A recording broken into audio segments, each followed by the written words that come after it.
Welcome everybody to the Video Games Ambassadors virtual game audio panel. We have a very exciting bunch of panelists joining us today. And we also want to thank the team at DBS for bringing up this idea for us, because of the students there kind of asking this question right now as they're studying sound and music and audio, all different kinds of skills.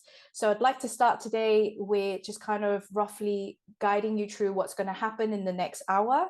Obviously, I'm going to introduce our lovely panel one by one so that you know who is sharing their experiences.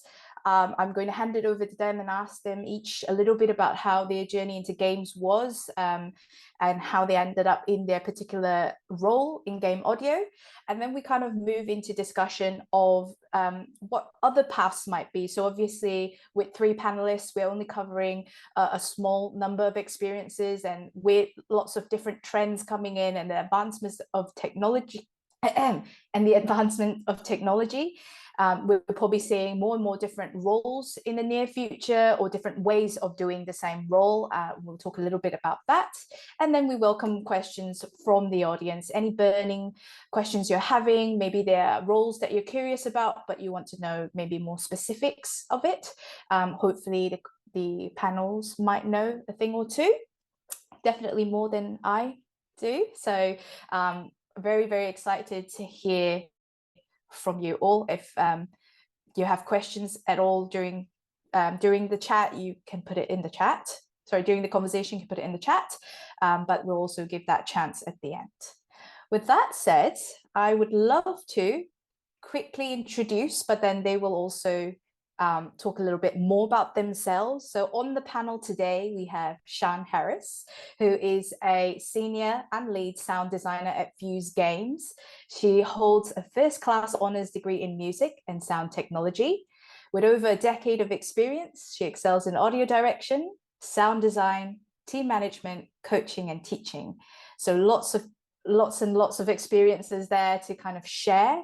And Sian is representing a little bit of the experience within studios, and I'm sure she has lots to share about if you really want to go towards a larger studio, what that might look like. We have also, hopefully I'm changing the screens. Let me know if the screens are not sharing in time.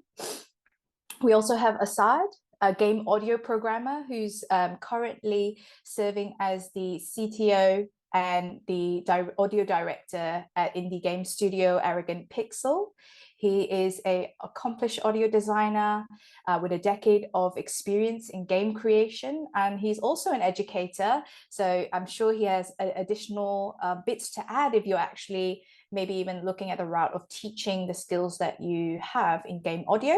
And he's also an advocate for accessible game development. And he shares loads of valuable resources on his website, which I'll show at the end if anyone wants links and contacts.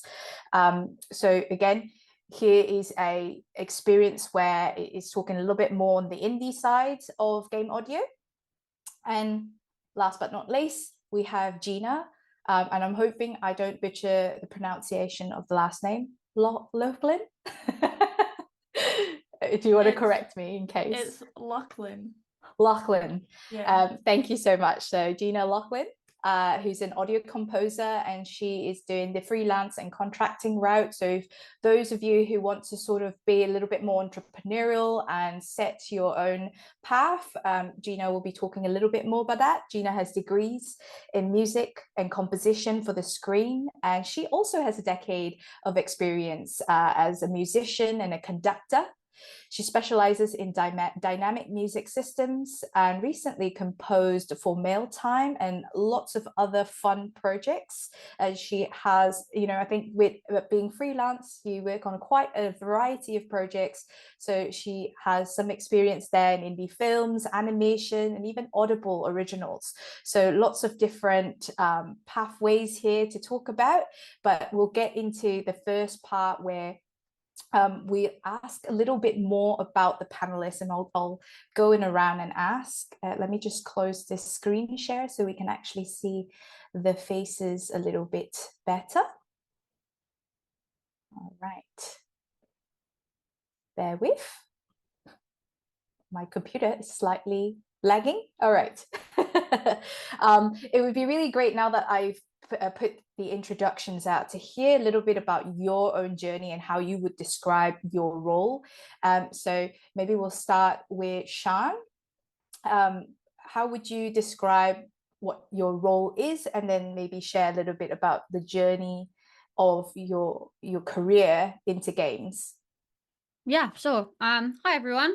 So I guess my role, I put senior slash lead because honestly I don't know which one's more important almost. But it's because there's a lot of responsibility and how job roles get split sometimes in the games industry, especially in the AAA side.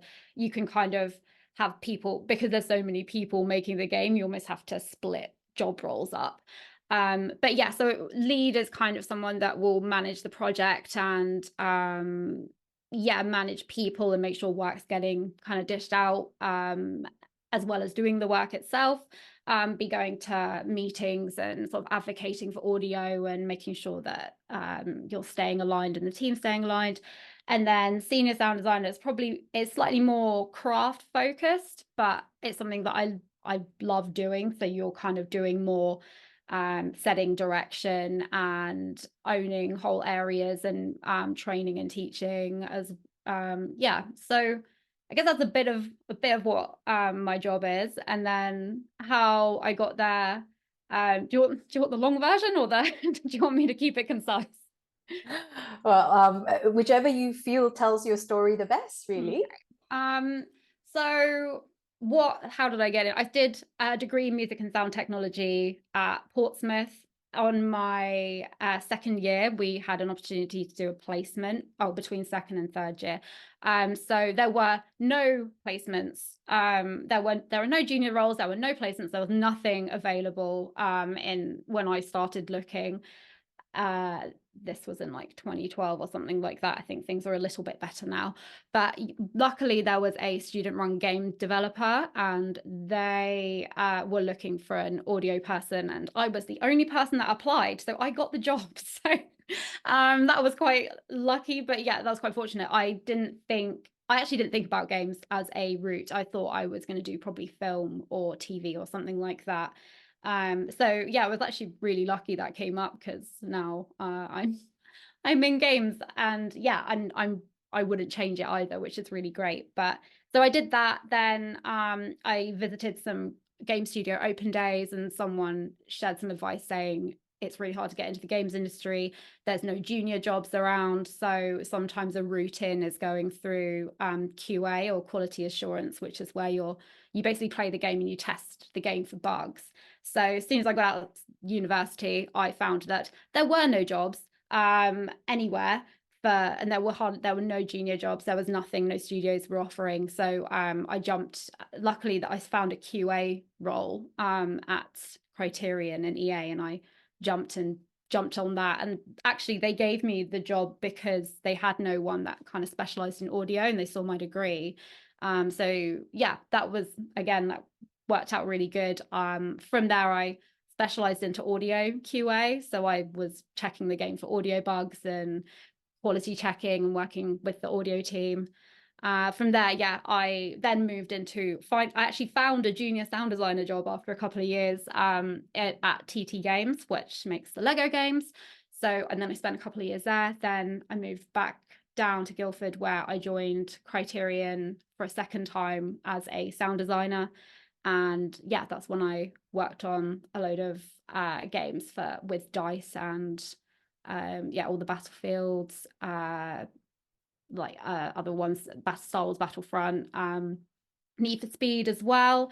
So yeah, worked through those. Then was there for a few years, and then have recently left in the last year. And now I'm at Fuse Games, which is a new startup where we're kind of in this weird in between studio.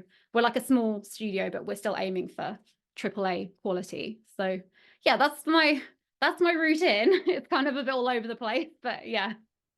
Thank you so much, Sean. It's quite interesting to hear that you entered through QA and then sort of like you said, I mean, even now, I think there isn't always a lot of option in terms of entry level. So it's quite nice to hear that you got where you are today by saying yes to lots of different opportunities, and then sometimes the universe just kind of guides you to the right direction. So for those of you who are still like wondering and you don't have a plan yet, sometimes just saying yes and trying out some new things might bring you to the right path. So thank you so much, Sean. We'll come back to you with more questions soon. Gina, would you be so kind to share a little bit about your role now as an audio composer, and a little bit about that journey getting into games? Yeah, so hello everyone. So I work as a freelance composer for like quite small indie projects. I've been doing it for 4 or 5 years now. And my route in was I've been doing music from a young age, and then went on and did a music degree, and didn't really know that games was an option at the time because I had just never really thought about it. And on my course, they didn't really have any game music modules or anything like that. Like we did film music, so I did some of that, and I specialized in film music in my final year of uni. And then when I left, I was like, oh, I don't actually want to do film music. I want to do game music. So I took a year out and saved up for a master's course, and then went to Edinburgh to study composition for the screen. I picked that particular course because they had a few modules that were game specific. So I wanted to learn about middleware and just how to write more functional game music rather than just being a film person and trying to do game music, because they are different. It's different to write interactive music versus linear music. And in my year out, sorry, I'm going backwards because I forgot something. I got my first gig when I was on my year out, because I was like basically just searching on the internet for any opportunities that I could get, because I just wanted to write music. And I managed to get a gig from Reddit, and it paid terribly, like very, very little money was involved in that. But it was my first chance at getting a game project, and it got released, and that was really cool because it kind of spurred me on and made me realize that that is what I wanted to do. And then after my master's course, I graduated and have just kind of been doing freelance since then. So I normally have a day job on the side as well, so I work part-time in various other things, and then I do part-time freelance work at the minute as well. But yeah, I think that's all of my journey. Thank you so much, Gina. And I think it kind of echoes a little bit in Sean's experience of just saying yes to some opportunities, and in your case, kind of going on Reddit, which is not something I would have thought about in looking for games opportunities. So there you go, for the audience listening, go on to some different forums and see if you can find some interesting options there as well. But I'd also just like a quick follow-up question before we move on to Asad, on why you had chosen freelance and contracting as an option before going to sort of the typical job hunt. I think it's mainly because I did look a little bit for in-house composition jobs, but they're really rare. They don't come up that often. And also, I don't play a lot of AAA games. Like, I think they're great when I do play them, but I play more indie games. They're the games that I'm more interested in, and I just feel like that's a better suited path to me. I know there are now music designer roles seem to be cropping up more and more, so a music designer would be doing composition, but also like quite a lot of implementation and like editing assets and working with an external composer to make their music work in the game. So it's I think straight up composition jobs aren't that common. I did manage to get one, not in games. I was writing hold music. I was writing jingles when you're on hold and you hear that awful music. That was me. I'm sorry. But yeah, so they are there, and there are opportunities in like production music and stuff like that, like outside of games, where you can get stable work as well. But that's a bit of a tangent, so I'll stop there. Thank you so much for sharing. I think, yeah, it is really, really nice to hear that, it's kind of staying with the indies, true to what you love and what you like as well. So another nugget of wisdom of, because I think when I was younger and tried to job hunt, sometimes you try to change yourself to fit the job description. And it's really nice to hear that, you know, you put your interests and, you know, talents first, and then kind of find the roles that match that, so you can add more value. Thank you so much, Ina. Let's ask Asad the same question, and it's a little bit about what you do in your role, and then how your journey into games was like. Okay, then. Well, hi everybody. So I'm currently working as CTO and audio director at a company called Arrogant Pixel. It's an indie studio, and the title is very misleading. CTO usually means I'm basically consulted when it comes to which game engine should we use for this particular client, that kind of thing. The audio director means that if there's an audio problem, basically give Assad a call. That's generally how it boils down to. With indie, I work with very small teams. I usually only have maybe 1 or 2 colleagues that assist me, but for the most majority part, I'm a one-man band. But obviously, my particular realm where I feel most comfortable in and most just feel like I'm having fun is audio programming, and that's something that some people may not be aware of. And basically, what that means is if there's like I'll give you an example of work that I had recently, where I'm working on a strategy game and there's a cutscene. And obviously, in the game engine, we're using audio middleware, which would normally play our events for when something's happening in the game engine. The problem is the audio is in the video, and we have to send that audio back into the middleware. And the problem is things can go out of sync. So we need to find a way to keep it all in sync. And I enjoy, and a majority of the stuff that I like, you know, hey, I'll do this, is kind of like keeping things in sync. How can we get them communicating backwards and forwards from each other? So more the area where the games engine meets the audio middleware. So how did I get here? So originally I went to college and did games development. I wanted to be a conceptual artist, and then realized pretty quickly everyone could draw better than me. So then I went to university and I did games development, and then I was like, I want to be a level designer, and then realized I wasn't very good at that. I was playing in bands for when I was like a teenager. And so then I thought, okay, well, I'll make music and sound effects. And I joined a couple of game jams when I was at university, which exposed me to like, hey, you've got to make some sounds and music. And I kind of got used to that. After I left university, so just showing my age a little bit, I was taught Flash. So I worked on some very simple Flash games, and then suddenly no one made Flash games anymore, and I started to panic. And then some friends I met at university were forming a company, and they said, hey, we know a sound guy, let's get them excuse me, get him on board. And then I said, yeah, sure. And then we made 2 titles, 2 point-and-click adventure games, and it sort of just stuck with the company, and now we do outsourcing. So now I get to work on lots of different projects. I also teach at a university where I cover things like teaching games designers how to work with audio technologies for games engines. And I also teach sound designers and musicians how to work with games technology. So I try to sort of bridge that world.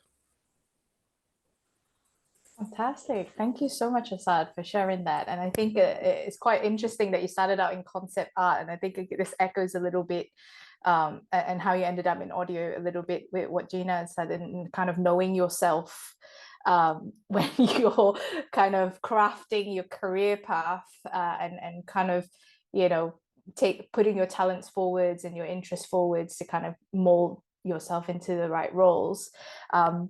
And it's very interesting that you're doing both education as well as your role in Arrogant Pixel. There's quite a lot there in terms of how you described a audio programmer, and I think I'll start with the next question and kind of go in reverse, asking again, just so that for those here who are first time hearing what these roles are, and maybe the description is you're still unclear about what it is. My next question is to share a recent project that or experience in your role that was quite influential on your career path, and maybe a little bit about the tasks you were doing within that project, so they have a bit better idea of how that looks like implemented. Oh, back to you, Asad. And then we'll go in reverse. So yeah, like I said, I started off doing purely sound effects and music, like as an audio designer slash composer for indie games, and I kind of stumbled into the audio programming by, hey, we need someone to be able to do this stuff, and the programmers are too busy. So I said, you better figure it out.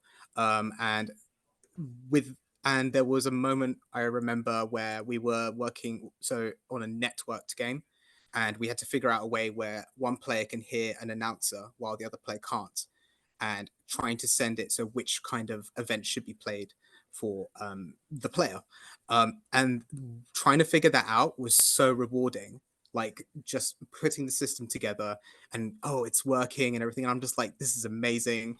I feel like the greatest programmer in the world. Obviously it's going to break in about 2 minutes when you actually test it, but it felt amazing when it was working. And it's kind of addictive to just continue and you go down this rabbit hole, and you're like, it's come to a point where I find the system more interesting than the outcome. And it's that was a really profound moment in my career, because ever since then I was just like, I couldn't stop, and I just kept going in that direction. Fantastic. Thank you so much. Yeah, everyone loves a good problem solving moment, and then you actually victoriously overcome that challenge. So amazing. Thank you for sharing that, Asad. So let's kind of go back in reverse. Gina, would you share a project that sort of impacted your career, and what tasks you were doing in that? So one that springs to mind, it's that first game that I worked on years ago, and it kind of, so what happened was I wrote all the character music, and then another composer wrote all the battle music, and the music ended up being implemented really poorly. So it was like wouldn't loop nicely, or it was like loop a little bit and then go back to something else, and all back and forward whenever you talk to different characters, and it was just like not how I had visioned it in my head. And I remember playing it and just being like, oh man, I wish they had spoke to me about this. And I think because I was so new, I didn't realize that as a composer you can kind of like, you can have some control over that. So from that project, I kind of vowed to myself that I would either do the implementation myself on other projects, or I would like at least have a close relationship with whoever was doing the implementation. So from that project, that's what kind of sparked me to go and learn middleware. So I learned Wise at uni, and then the majority of the projects I'm on now, I'm using Fmod as well. And it just means that you have like a lot of control over how the music is going to sound in the end. And from doing that as well, like learning how to use middleware effectively, it's meant that I've managed to get jobs where I am the implementer as well. So it's like I'm not writing the music, I'm just implementing it for someone else. And I really enjoy that. I like the problem solving side of it. And I just like it when you can get some really nice transitions, so you can make a cool little system that works in different ways. So yeah, that was a big moment for me, because I realized that not only do I like writing music, but I also really like the more technical side of it. I mean, not programming, that is not me at all, but yeah, implementation I can get away with. Interesting. Thank you so much for sharing, Gina. I think both you and Asad had mentioned a little bit of this satisfaction in problem solving. And I've heard, like, forgive me because I don't really have much experience in game audio myself. I've heard both you and Asad mention middleware as something to gain experience in. I'd like to circle back to this later on in terms of skills that, you know, our audience member here were thinking about some of the roles that you are all in, what the key skills would be. And it sounds like maybe middleware, learning a bit more about middleware might be a good one. But thank you so much, Gina. And over to you, Shan, same question, like a project that's been impactful, and what tasks you were doing in there. So my the one that springs to mind for me is when for Need for Speed Unbound, it's we shipped it 2 years ago now, I think, and we were actually slated to do a completely different game, and then this is what can happen at big publishers. They'll come in, EA came in and were like, nope, not doing that, you're going to make Need for Speed. And we were like, well, no one here signed up for Need for Speed, that's great. Last thing I was making was Star Wars and Battlefield, so this is a big change. And yeah, a lot of people got very angry and they left the company because that's not what they signed up for. And then the rest of us that were kind of left we complained profusely for a while, going, oh, I don't want to make a car game, for God's sake. But then I think we all collectively got to this moment where we're like, okay, I'm not leaving. Let's actually look at this. Let's solve this. Let's make this good. And let's make it something that we enjoy making. I think that was the main thing that me and the audio director sort of agreed on, where we're like, okay, we are both not car game fans. Let's start playing car games.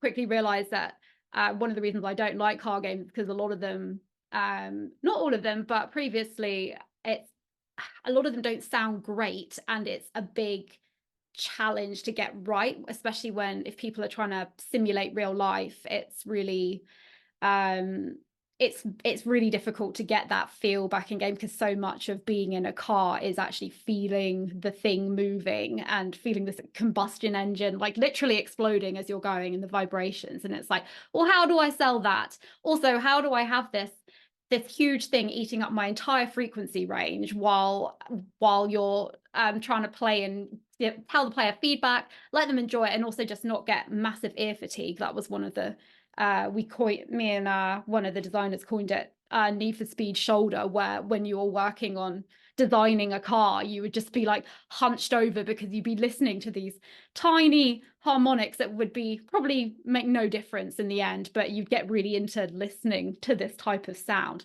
But yeah, so actually our initial distaste for vehicle games turned into actually quite a love of vehicle games and a real drive to be like, no, let's make this, what we're going to do is make a good sounding vehicle experience. So we like honed in on that. We decided it kind of shaped the audio direction for the game, and what we set like pillars for what we want to achieve and what the big areas of the game are going to be that stand out. So we were, yeah, that kind of shaped it. We were like, anything that can break up that monotonous tone that you get when you just get to top speed and you're sitting there at maximum revs and it's just going wah. So yeah, we'd be thinking about how we can break that up. It would be sense of speed and having whoosh bys, and yeah, layering that up and kind of making a bit more of a less realistic experience. But because of, luckily, the genre was quite arcadey, so we could kind of get away with it. But yeah, so that's probably a big yeah, that was probably the biggest thing we yeah.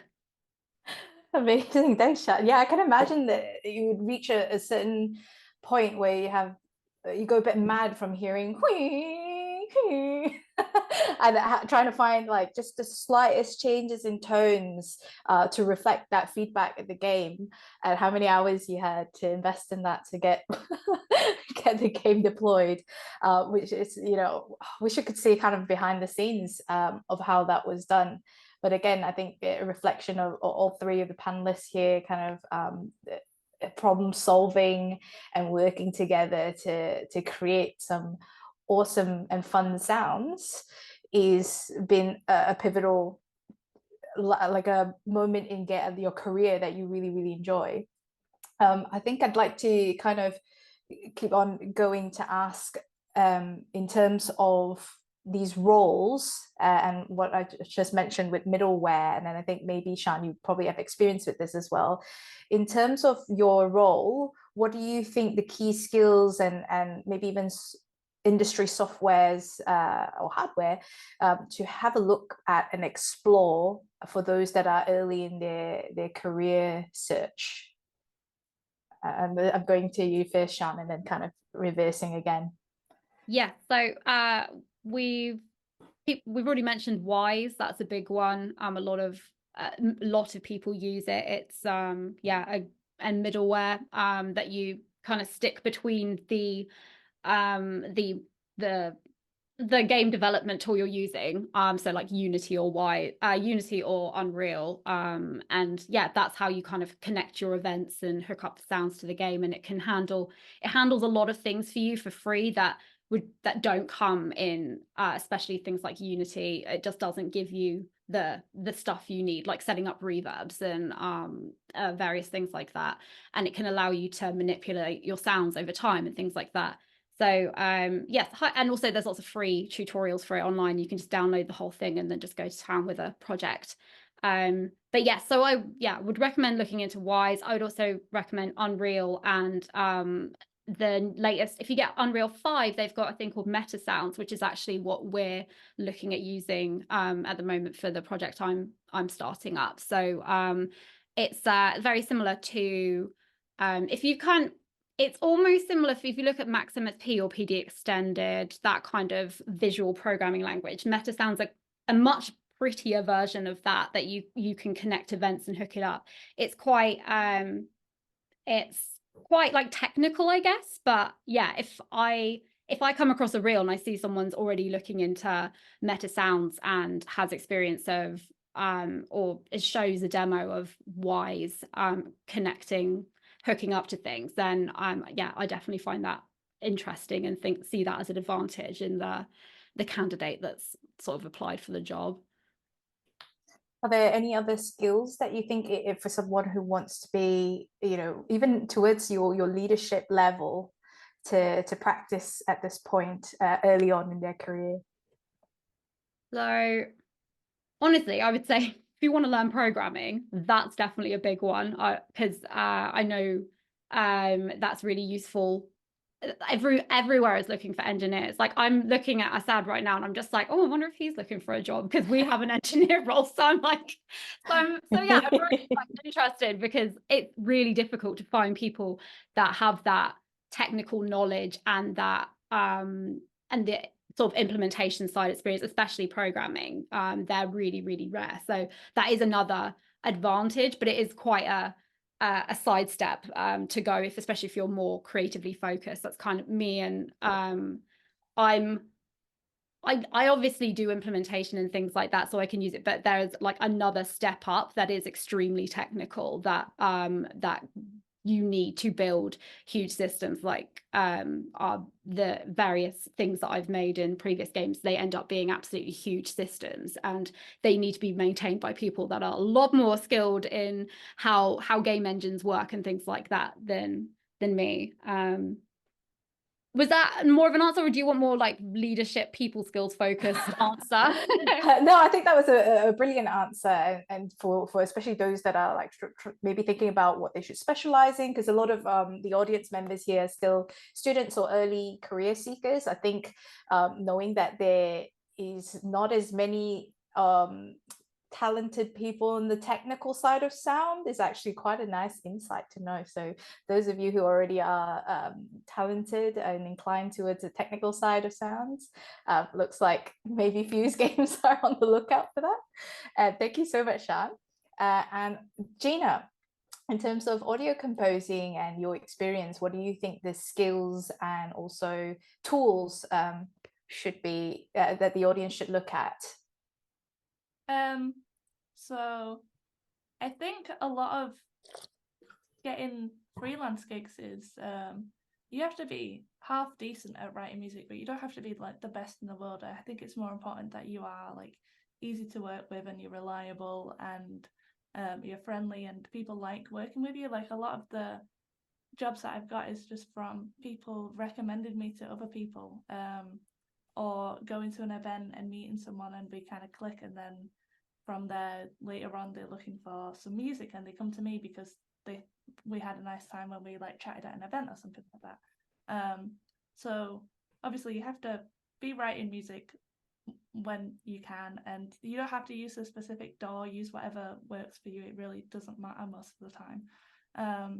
But I think music wise, you don't have to learn implementation, like you don't have to learn Wise, but I do think it gives you a little bit of an edge if you can say, oh, actually, I can implement everything as well. So you don't need to find someone to do that, or you don't need to do that if it's a small project and maybe they only have like a couple of programmers, or it's one programmer. It's like you can take a bit of their workload from them and help them out in that sense as well. And I think it just will put you a step above people who can't offer that.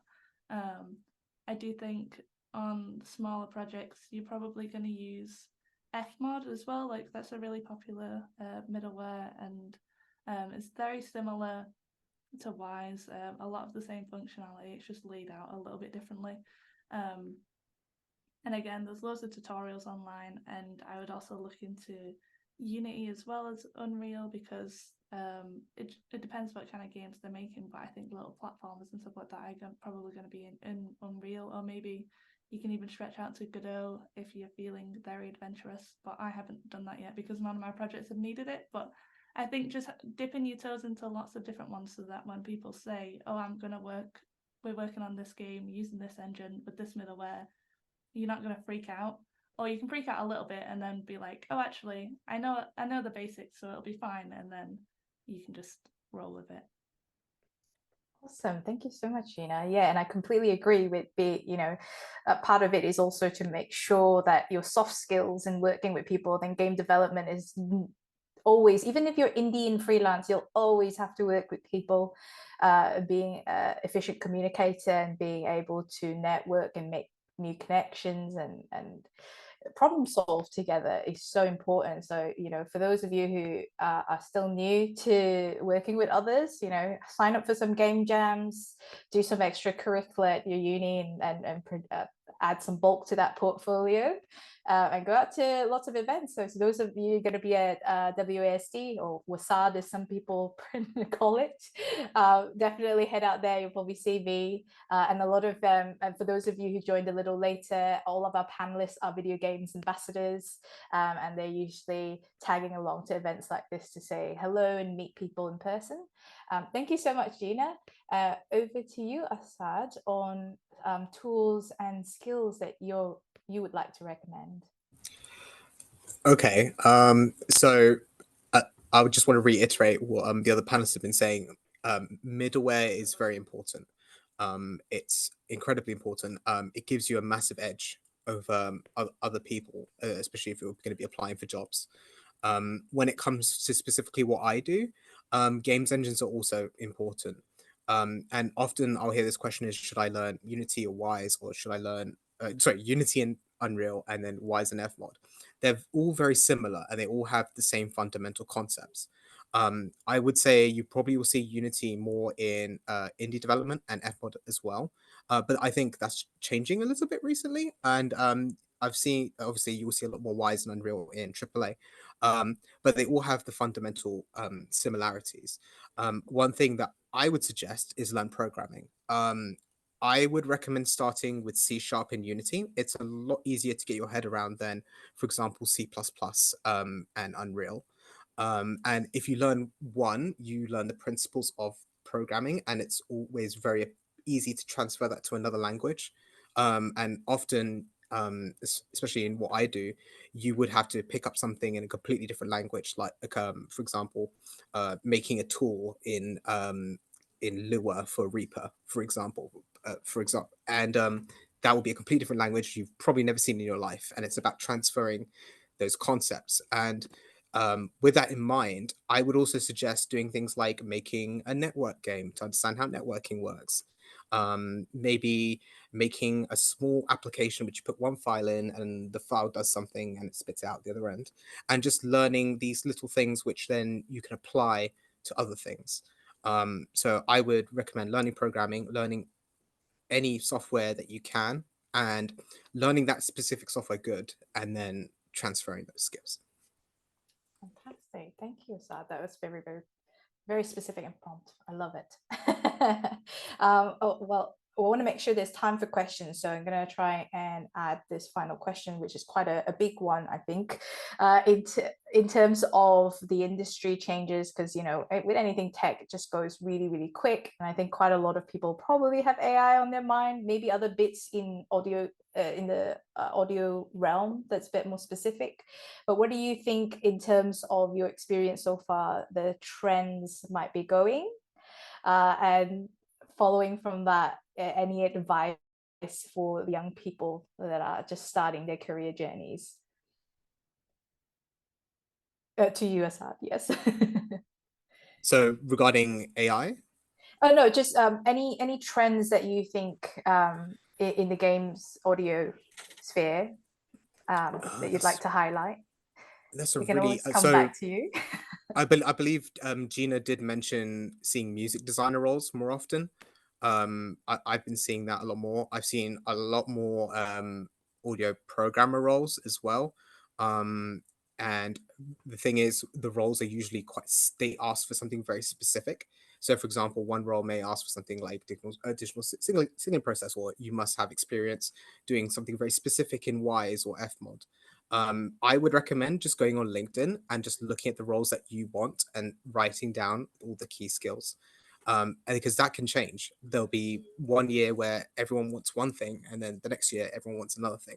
And it's very hard to keep up, but it's always good to just have a look.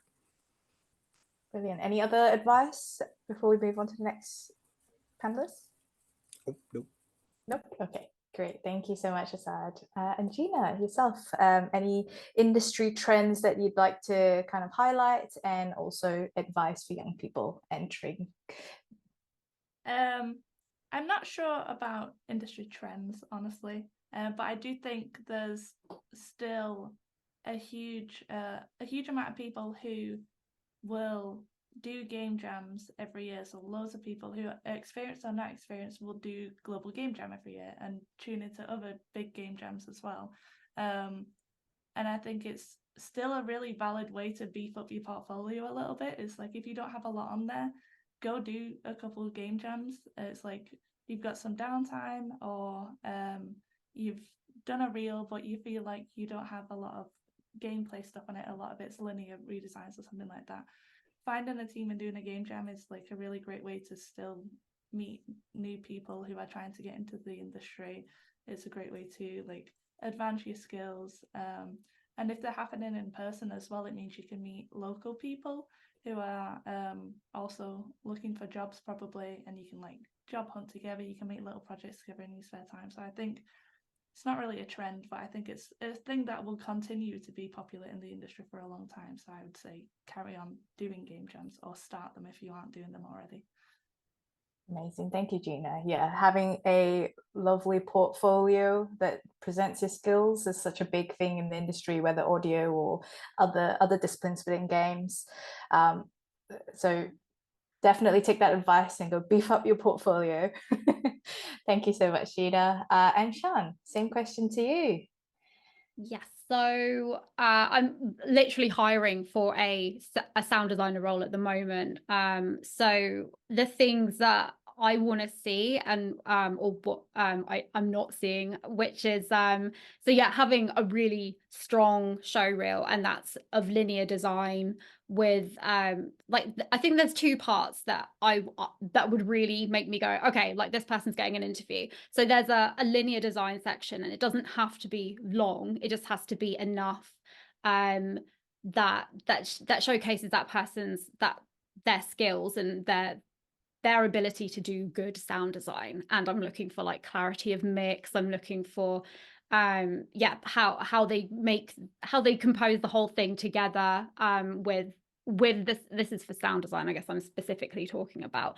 But yeah, so I'm looking for something like that, something that's quite fun, that shows the broad range of what they can do. Lots of people are finding trailers and cinematics and things and redesigning them. They're really good.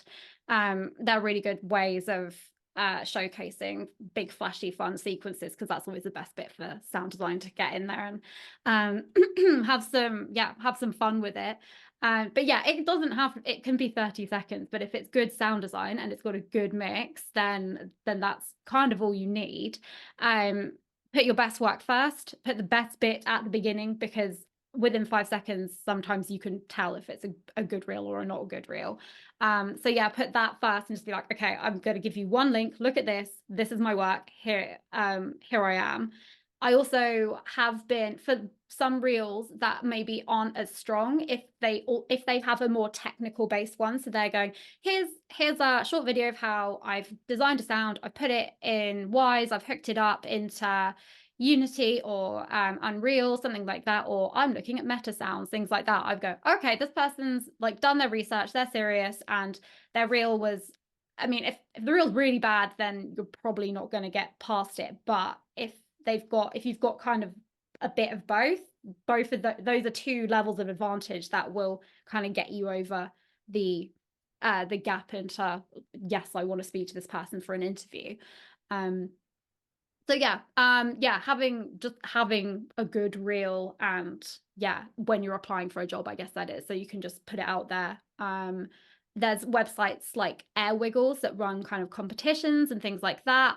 They're a really, really good source for just people sharing techniques and how-tos and tutorials and things like that. It's a really nice community on there. So it's probably the main space where you can kind of catch up with things, and they run challenges and redesigns and things like that. So it's a good space to get some content, get some ideas, and see how people are making things.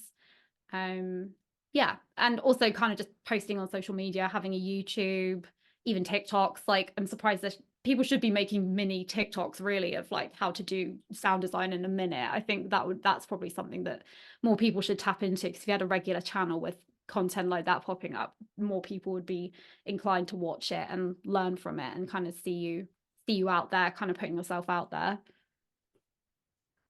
Oh, brilliant advice. Thank you so much, Sean. I think insight from someone making hiring decisions as well is really invaluable, because I think we often get the questions from career seekers in our community on like how to set their portfolio and what do recruiters want, and you coming here to answer that is so helpful. So thank you very much, Sean. I'd like to, because we're coming towards the end of the session, to bring Q&A into the picture.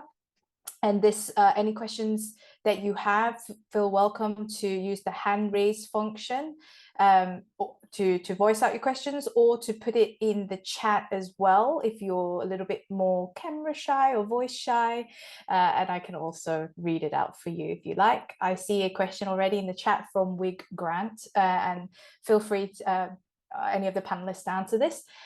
Is it wise to learn different types of middleware or specialize in one? I'm a second-year student in audio production, hoping to transfer to Bristol for my master's in game audio, and Bristol just released a new degree specifically in game audio, which is super exciting and great timing. There's quite a big amount of currently, sorry, I'll just probably read the whole thing. Currently, I'm learning multiple DAWs, attending game jams, learning midware such as Fmod and Wise. Should I focus on specific tools, or is it better to gain knowledge across different programs? Which of our lovely panelists, or all if you like, you can also use the hands or just unmute. Oh no, go on. Yeah, I would suggest if you're starting your career early on, I would say try both. So when you can say you can do both, it's a good idea. If you want to go to a specific kind of, if you want to go AAA, Wise would be a more obvious choice. If you want to do indie, Fmod would also be an obvious choice. The skills are quite transferable when it comes to working directly in the software. So I would recommend both, but if you say I must work for AAA, concentrate on Wise, or vice versa for Fmod. Fantastic, thank you, Asad. Gina, did you want to add maybe a different opinion or echo the same thing? Mine was pretty much the same thing. It was just gonna say, from like a freelance perspective, it's good to know both, because you never know which one you're going to get asked to do. But I do think if you're going for AAA, then it would probably be better to look at Wise. Yeah. Thank you so much, Gina. All right, hopefully that answers your question, Wig. We'll move on to the next question from Just. Is UD projects in a portfolio advisable, and how should a student pose this work? Shall I go? I just talked about this a load. Depends what it is. I don't know what the uni project is in this. If it's like, hey, I made a whole game and here's all the sound in it, then yeah, definitely do that. There's I think if you kind of search like maybe on YouTube and things, technical sound design reels, there might be some ways to do it, but try and keep it short and concise. So just being like, here's a sound playing, cut, and kind of like edit it together, get like DaVinci Resolve or something and do that and edit your piece together. But yeah, it's kind of, or break it down into smaller videos. It kind of depends how you're displaying like your website. Generally you'd want a website, or if it's just a YouTube channel, a link to a YouTube that's a playlist or something, or just one big video where you could just have it just being like, here's how I did it, here's my implementation and things. That I think technical ones can be a bit longer because obviously you're explaining what you're doing and you're talking about your method and your process. And I may not watch all of it when I'm reviewing, but just seeing enough and kind of being like, okay, they're doing this. Okay, click through. What am I seeing? Oh, here's whys. That's what, okay, I get it. If because I'm familiar with the tool set and things, I can kind of skip through and see if this is like a sensible implementation thing. But generally just doing it in the first place already gives people advantage, because there's a lot of people that don't have any kind of technical implementation reel at all, and I think it can be an advantage. But saying that, just having a really strong linear redesign is also fine. You don't have to have both. I've put through loads of people just based on linear stuff, and that's fine. Put it probably video format, cut together. Technical can be longer, and redesigns can be varying lengths or separated into videos. It's probably about a layout choice. And yeah. Thank you so much, Sean. Did any of the other panelists want to add anything? I'm just going to add a quick thing is if you can, it depends how your course is structured, but the course that I did when I was at Edinburgh, I was able to kind of tailor my modules so that at the end of them I had stuff that was kind of relevant to a portfolio.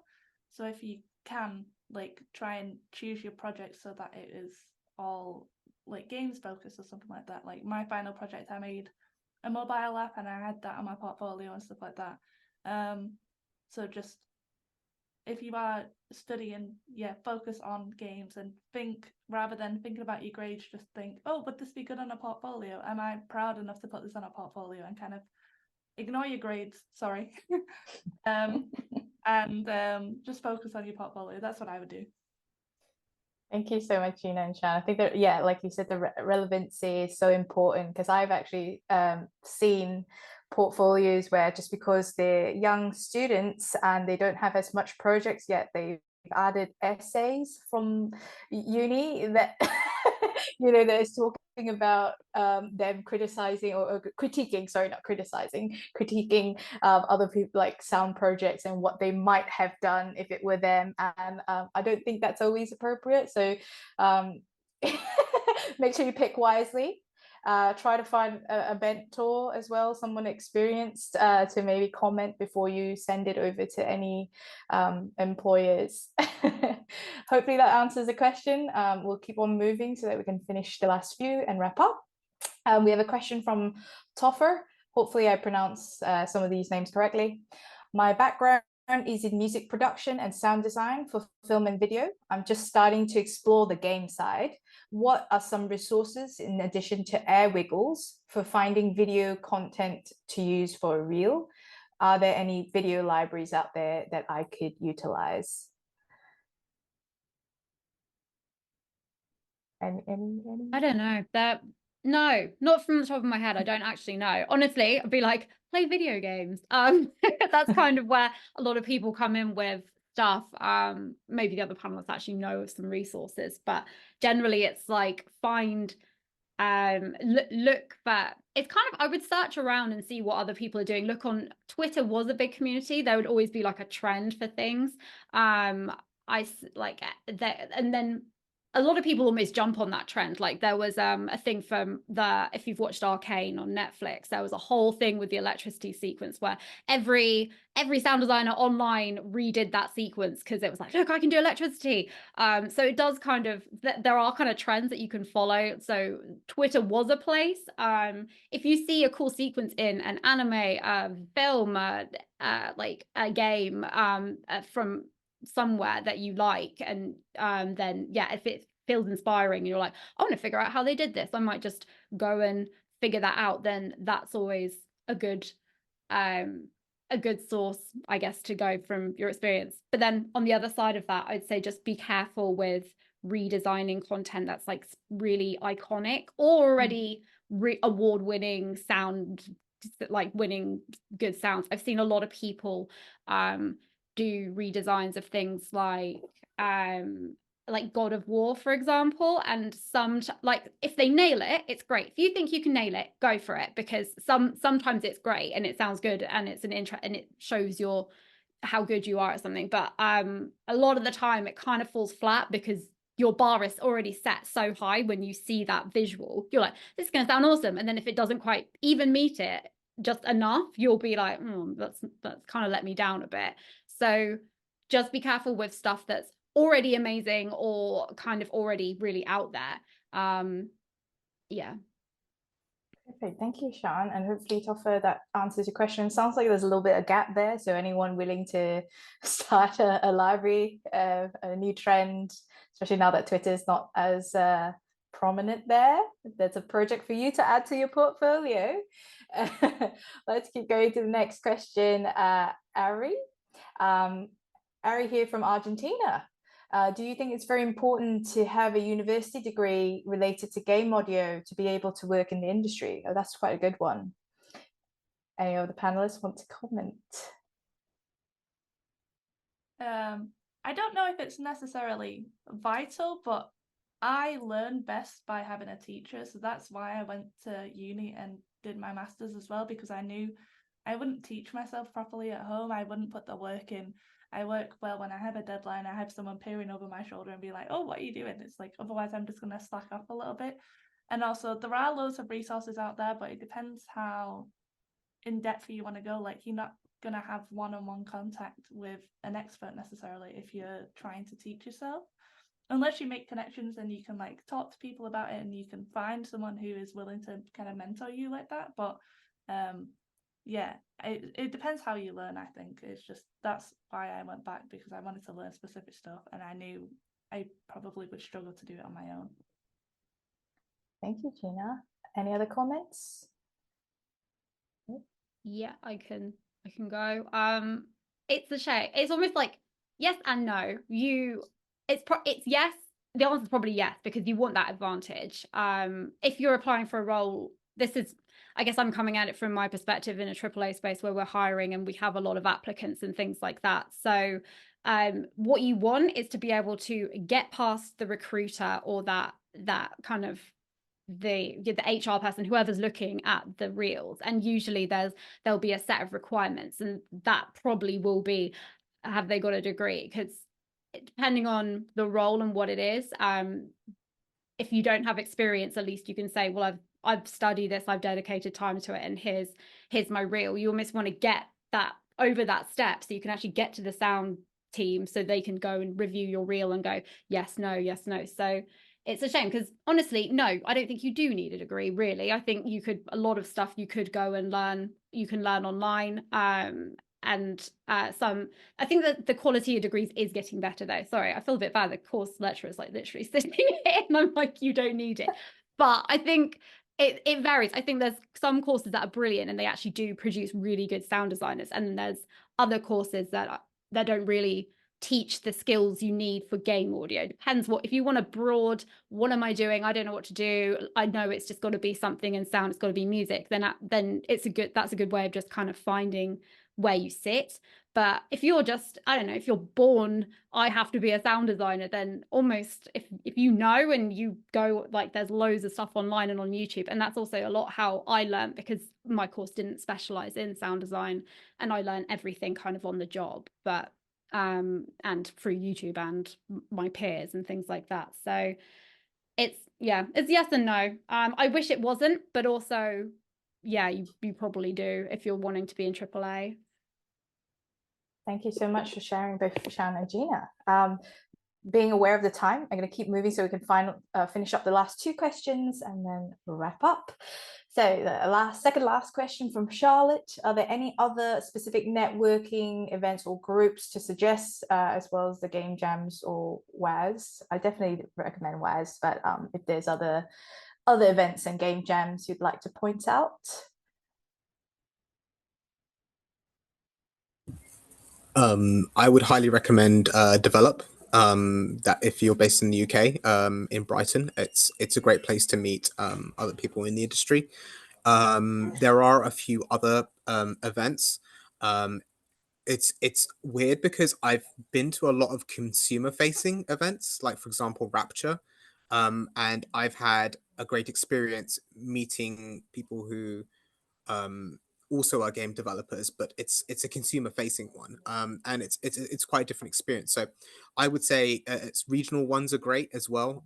If you're based in the UK, they tend to have much more of a diehard audience, and they would meet local developers, and it's good to just go to as many as you can and see what sticks. That's kind of the advice I can really give with that. Thank you so much. Any other? I think Gina, you unmuted. Yeah, there is also a Discord server called Games Industry Events, and that kind of lists every event in the UK. And you can find people who are going to that and stuff like that. So it might be a good one to join if you're not sure if there's any near you, and you could also maybe set one up if there's not one near you already as well. 100%. Thank you so much, Gina. Yeah, my advice, just Google all the time, especially depending on your area. Some things might be more relevant to you. And I think it just takes a bit of initiative to keep an eye out for opportunities all the time, maybe even on Reddit, as Gina had her first opportunity on. So definitely have a Google. And the final question comes from Mia. What is your advice on ongoing from writing linear music to writing non-linear interactive music?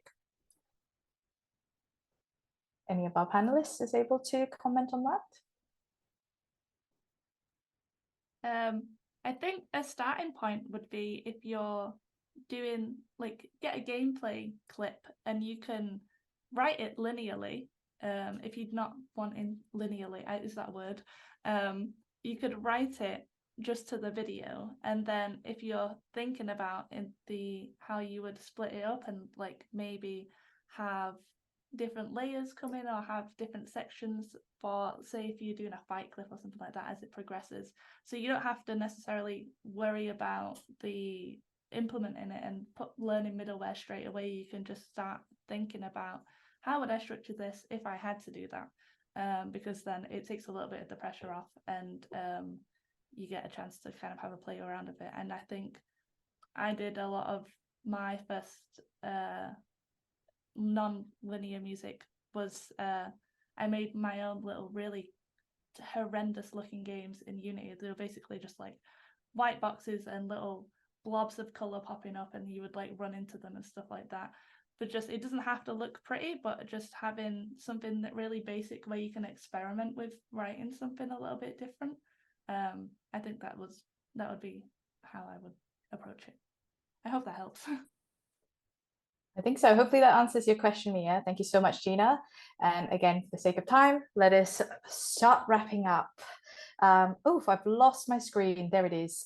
So thank you everyone for submitting questions, and to obviously our lovely panelists for answering all the questions and giving some insightful advice, sharing your stories, sharing your journey, and a little bit more of your role. I really do hope that our audience has taken a little bit from this, some high value advice, and implement this. Hopefully we'll all see you in the industry very soon.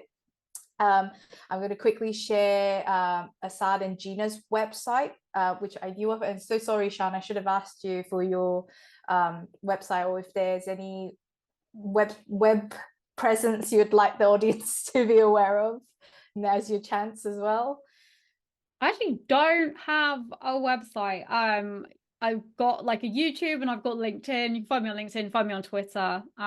Sean Audio is probably the best way to do it. If you just Google that, you'll find me.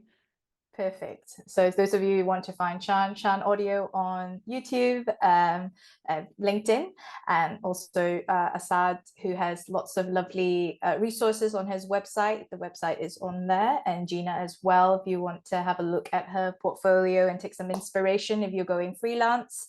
And finally, I want to just thank all our panelists one more time, as well as our lovely team or a course representative from DBS for providing this idea to even run a session like this. I've lost my screen to even change the slides. I don't know if it's changing. And for everyone who doesn't know about the Video Games Ambassadors, all of the lovely game professionals here are ambassadors at Video Games Ambassador Network, who take their time to go out and do things like this, to share their experience, give some advice so that the next generation of talent have a few more touch points and resources to decide their career paths, making it a little bit more fair, a little bit more inclusive to everyone who's interested in the games industry. All right, it looks like we're pretty much out of time. We've gone over anyway. Thank you again, everyone, for joining. Thank you again, panelists, and we'll hope to see you at some game event in the near future. Thanks, everyone. See you very soon.